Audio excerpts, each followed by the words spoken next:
জ্বালানি তেলের দাম কখন বাড়ে কখন পাওয়া যায় তা নিয়ে প্রায় দুশ্চিন্তায় থাকতে হয় কৃষককে। তেল নিয়ে সংকটের এই চিত্র বদলাতে শুরু করেছে ময়মনসিংহের ভালুকা উপজেলার ধিতপুর এলাকায়। ধিতপুরের পাশ দিয়ে বয়ে যাওয়া সুতিয়া নদীর পানি এখন সৌরশক্তির সাহায্যে তোলা হচ্ছে কৃষিজমি সেচের জন্য। চুয়াডাঙ্গা সদর উপজেলার কবিখালী গ্রাম, এখানে সৌরশক্তিতে সেচ পরিচালিত হয়। রাজশাহীর গোদাগাড়ী, পবা ও মোহনপুর উপজেলায় সৌরবিদ্যুতের মাধ্যমে সেচ দেওয়া হচ্ছে কৃষি জমিতে।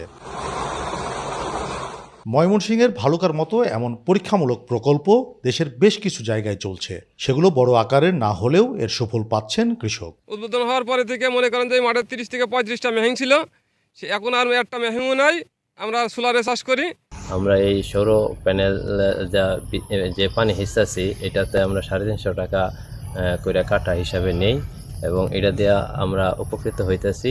আমার সোলারই ভালো, তারপরে লাইনও যাইতেছে না, বাজারে যাইতেছে না, কোনো দোকানদারে তেল মাখাইতেছে না। বাংলাদেশ কৃষি উন্নয়ন কর্পোরেশন বিএডিসির তথ্য অনুযায়ী দেশে অগভীর নলকূপ 10 লাখের বেশি, গভীর নলকূপ 737, লো লিফট পাম্প প্রায় 2 লাখ। বছরে এসব পাম্প চালাতে ডিজেল ব্যবহৃত হয় প্রায় 8 লাখ মেট্রিক টন। সেচের কাজে সৌর পাম্পের ব্যবহারের ক্ষেত্রে অন্তত 9টি সরকারি এবং রাষ্ট্রায়ত্ত প্রতিষ্ঠান কাজ করছে। তারা বলছেন এসব প্রতিষ্ঠানের অধীনে 5339টি সেচের জন্য সৌর পাম্প আছে। সেখানে উৎপাদিত হয় 73 মেগাওয়াট বিদ্যুৎ, যা ব্যবহৃত হচ্ছে সেচ কাজে। সোলার ইরিগেশন পাম্প থেকে চাষিদের পানি দিই, পাশাপাশি আমাদের 3টি সোলার পাম্পের থেকে পল্লী বিদ্যুতে আমরা গ্রিড ইন্ডিকেশনে বিদ্যুৎ সাপ্লাই দিই। আমরা বেশ কয়েকটা সেচ যন্ত্রের সৌর স্থাপন করছি। এতে দেখা যায় যে আমরা সৌরশক্তির সাহায্যে ডেলি 6 থেকে 7 ঘন্টা চালাতে পারতেছি।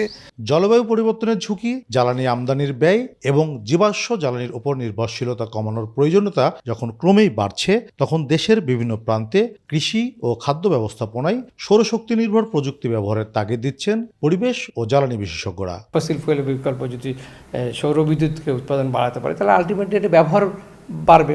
সেক্ষেত্রে আমরা কৃষি সেচ হোক অথবা বাসাবাড়িতে হোক, ইভেন কি যান্ত্রিক মোটরযান চালানোর ক্ষেত্রে হোক, ট্রেন চালানোর ক্ষেত্রে হোক, আমরা সৌরবিদ্যুৎকে সব ক্ষেত্রে আমরা এই সৌরবিদ্যুৎ বললাম যে বাংলাদেশে যে ট্রপিক্যালি যে আমাদের যে লোকেশন, জিওগ্রাফিক্যাল যে লোকেশন, এটা হচ্ছে একটা আইডিয়াল প্লেস। সরকার যদি সাপোর্ট দেয় কৃষকদের, তাহলে সোলার সিস্টেমের সাহায্যে কৃষিকাজ করা সম্ভব, এতে কৃষকেরা উপকৃত হবে।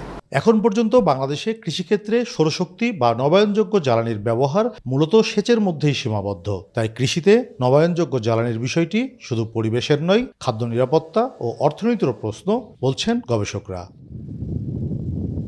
কাজী শাহেদ, দেশ টিভি, রাজশাহী।